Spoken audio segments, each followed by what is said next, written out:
Valdir me convidaram e espero que a minha dupla com a Adriana vá trazer esse mundo da publicidade.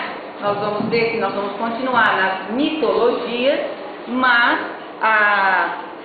o grande foco que vai ser trabalhar, o produto é bastante diferente. Eu vou trabalhar com anúncios de carro e eu vou ver aqui a questão do ator, né? Como é que, para falar do sujeito, para falar quem é esse consumidor do carro, ora, é o produto que fala, é o produto que...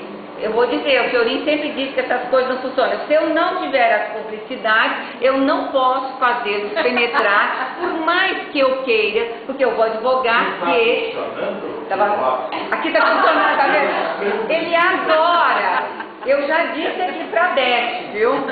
Publicidade. Eu não posso falar seus anúncios e eu não quero que o professor Fiorin fique. Não funciona.